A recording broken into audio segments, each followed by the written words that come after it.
We're getting late enough into the spring season where if you're a men's team and your win-loss record is around the 500 mark, you're starting to get a little nervous. The team I think that fits this bill more than any other is TCU. Last fall, the Horned Frogs were actually ranked in the top 10 of the Golf World Nike Golf College Coaches Poll, and they're currently 24th.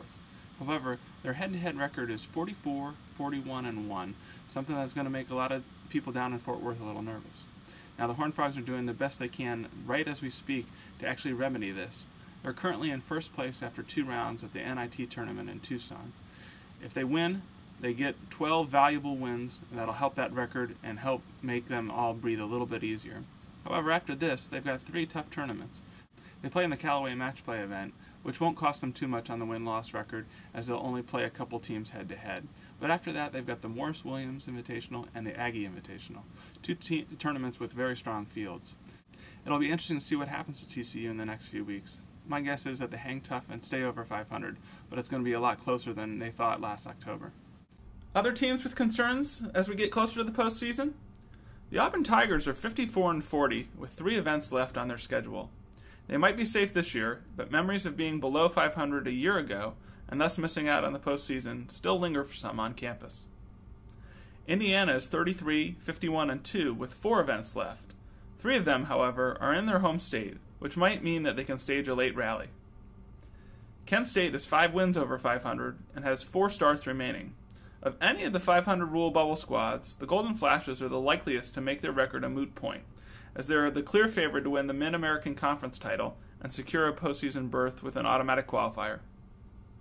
North Carolina is 41-38-1, and that's including their opening victory this season at the Maryland Intercollegiate last September, where they earned 14 of those 41 W's. Oklahoma is right on the 500 line, which makes the Sooners eligible to be an at-large squad, but some solid play in their final 3 events would certainly help. San Diego State is a young squad, with no seniors and just 2 juniors on their roster. While only 5 wins over 500, they do have 4 regular season tournaments left to play. UCF just snuck over the 500 mark with their win earlier this week at the Rio Pinar Invitational, adding 17 very valuable W's to their record. It wasn't only their first tournament win of the season, but it was also their first top 5 finish of the year. One of those bubble teams I was talking about was Kent State, which played its last tournament, the General Jim Hackler, without the services of All-American candidate John Hahn. Coach Herb Page told me that Hahn sustained a cracked rib in February while hitting balls. It was originally diagnosed as a muscle pull, so he played actually at the Puerto Rico tournament, finishing tied for 23rd, but in a lot of pain. Afterwards, doctors noticed that there was a minor crack in the rib and told him to shut it down for a few weeks. Page told me that Hahn is expected to hit balls again next week and hopes to be back in the lineup at the Towson Invitational next week, where he is the defending champion. This is a weird injury, though. Last year, you might remember that USC's Jamie Lovemark suffered the same thing and was out for the rest of the season after hurting himself in March.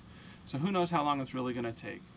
I talked to Amy Anderson a few weeks back for a story I was working on for the magazine about how the freshman at North Dakota State is doing in her first year in college.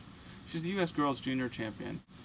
What struck me the most during our conversation was a quote that she gave me about how she wasn't going to be able to practice outside probably until her conference championship in April due to the major flooding that the area was having.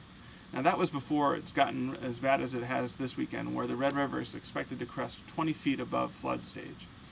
I really hope that the weather conditions aren't going to affect Amy Anderson's charge to be an All-American candidate, as well as perhaps the National Freshman of the Year.